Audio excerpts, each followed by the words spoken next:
Have you ever heard you need to get the most out of life? Or you were born for greatness, go for the gusto, squeeze 60 seconds out of every minute? Well, I'm going to talk to you today about what you are really called to do in your morning cup of inspiration. When we become Christians, we are called to serve God. And when we serve others in any way, shape, or form, we are actually serving Him. There's a verse in the Bible that says, when you do it unto one of the least of these, my brethren, you do it unto me. So we need to serve, and we need to realize that in every act of service, we are actually ministering to other people.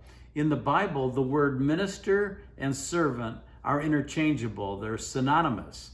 So when you're ministering, you're serving, and vice versa.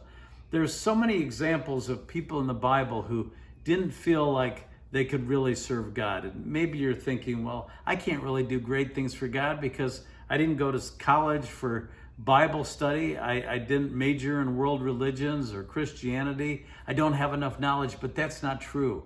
Once you are saved, you can begin to serve God. You have a place, you have a purpose, and you have a role that you can play. And we need to all look at our talents. Maybe you're not a great speaker, or maybe you can't get up in front of a crowd, but you can be an usher. You can help visit people in the hospital. There's many things we can do by using our talents for God. And when you think about people in the Bible that God used, Abraham was really old when God really began to use him, and he said that he would create a great nation from his seed. I think of Moses. He was a stutterer, and Elijah was suicidal, and yet all these people God used in a mighty way. Remember, one day we're going to give an account for what we did on this earth. Were we living for ourselves, that we could get the most out of life, that we could have the most fun, make the most money, or are we living for Him? You know, when He formed you, He had a plan for your life. We read about it in Jeremiah 1 verse 5. It says, before I formed you in the belly, I knew you.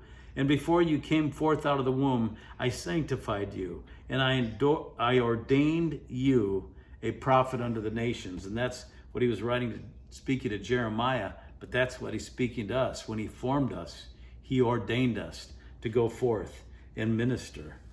And then in Ephesians 2 verse 10, we read, for we are his workmanship, created in Christ Jesus unto good works, which God hath before ordained that we should walk in them.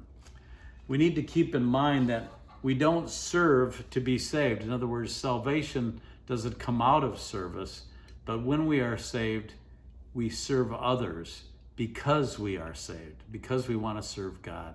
So keep that in mind today. And look for ways that you can serve. They could be little ways. Don't judge your significance by how big your ministry is.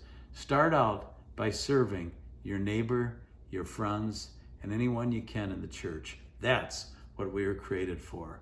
I hope that encourages you today, and I'll talk to you soon for another morning cup of inspiration.